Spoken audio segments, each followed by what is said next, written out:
Yo, selamat datang. Kami orang gagal, bukan sembarang gagal, karena kami tak mengejar gelar. Yo, yang kami kejar pengalaman dan cerita segar.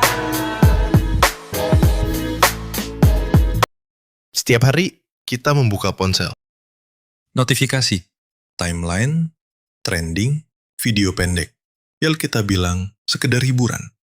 Tapi pertanyaannya, sampai kapan kita bisa membedakan hiburan dan pelarian? Hari ini, mari kita kaji bersama tentang bagaimana generasi muda menghadapi tekanan psikologis baru. Bukan dari dunia nyata, tapi dari dunia digital. Yang tanpa kita sadari, mengatur cara berpikir, merasa, dan hidup. Faktanya, menurut data We Are Social 2024, rata-rata pengguna internet di Indonesia menghabiskan lebih dari 7 jam per hari, terutama di sosial media. Dan anak muda, terutama usia 15-24 tahun adalah kelompok yang paling aktif. TikTok, Instagram, YouTube, Twitter, semuanya berjalan tanpa henti. Laporan Kemenkes RI juga mencatat lebih dari 17 juta remaja mengalami masalah kesehatan mental, mulai dari stres, cemas, hingga depresi. Sebagian besar tidak terdeteksi, apalagi ditangani. Mengapa ini penting? Karena pola hidup digital yang tidak terkontrol sedang menjadi penyebab baru dari gejala psikologis yang serius. Dan masalah ini terjadi bukan pada segelintir orang, tapi pada jutaan anak muda. Yang dalam psikologi ini bukan hal baru. Jean Piaget mengingatkan bahwa masa remaja adalah fase eksplorasi identitas dan logika. Tapi eksplorasi ini bisa terganggu jika stimulus eksternal terlalu mendominasi. Media sosial bekerja seperti mesin dopamin. Setiap notifikasi, komentar, dan like memberi sensasi seolah kita berarti. Tapi itu perasaan semu. B.F. Skinner menyebut ini intermittent reinforcement. Penguatan yang tidak pasti, tapi justru yang paling adiktif. Sementara itu, Erik Erikson menyatakan bahwa masa remaja dan awal dewasa adalah masa pencarian jati diri. Ketika identitas dibentuk oleh filter, algoritma, dan ekspektasi online, maka risiko krisis identitas semakin besar, lebih dari sekadar kecanduan gadget. Ini adalah pergeseran cara manusia membentuk diri. Gue sendiri merasakan konsekuensinya secara jelas. Pertama, kecemasan sosial meningkat. Banyak yang takut bicara langsung tapi fasih berdebat di kolom komentar. Kedua, gangguan tidur menjadi umum. Gak sedikit orang yang tidur larut karena scrolling tanpa tujuan. Ketiga, konsentrasi menurun. Otak terbiasa pada konten 15 detik, lalu kesulitan membaca buku 15 halaman. Efek ini menyebar hingga ke ruang kelas, tempat kerja, bahkan dalam relasi personal.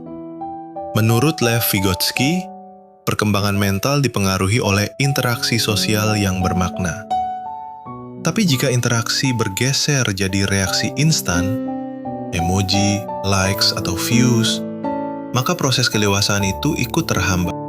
Kita hidup di zaman paradoks, terhubung lebih cepat tapi merasa kesepian.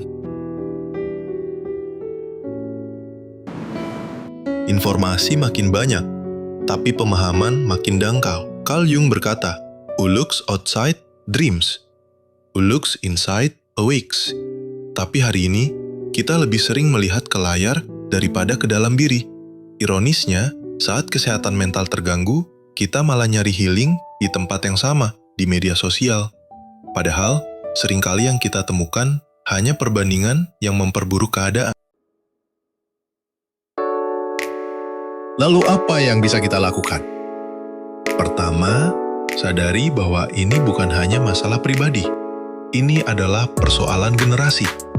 Maka penyelesaiannya harus kolektif, melibatkan keluarga, sekolah, dan komunitas. Kedua, mulai dari yang sederhana.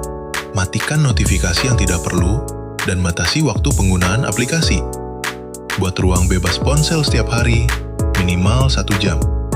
Bandura menyebut ini sebagai self-regulation, kemampuan untuk mengarahkan diri secara sadar. Ketiga, perkuat kesadaran kritis. Ajarkan diri untuk bertanya, apakah informasi ini benar? Apakah ini baik untuk saya? Milenial dan Gen Z punya keunggulan dalam berpikir cepat, tapi perlu dilatih untuk berpikir dalam. Tapi Gen Alpha bisa memiliki segalanya. Keempat, akses layanan psikologis. Tak ada yang salah dengan meminta bantuan. Datanglah ke pusat konseling kampus, layanan psikolog daring, atau ruang diskusi offline. Ini bisa menjadi jembatan awal menuju pemulihan. Overexposure media sosial adalah realitas baru, bukan musuh. Tapi seperti kata Marshall McLuhan, we shape our tools, and thereafter our tools shape us. Media sosial hanya alat. Tapi jika tidak disadari, alat ini bisa membentuk hidup kita dengan cara yang tidak kita pilih. Mari bertanya pada diri sendiri, apakah saya yang mengendalikan teknologi? Atau teknologi yang secara halus mengendalikan saya? Abraham Maslow mengatakan, diri kita yang terbaik muncul ketika kita sadar atas kebutuhan terdalam kita. Dan salah satunya adalah kesehatan mental yang stabil. Hari ini, mari kita kembalikan kesadaran itu.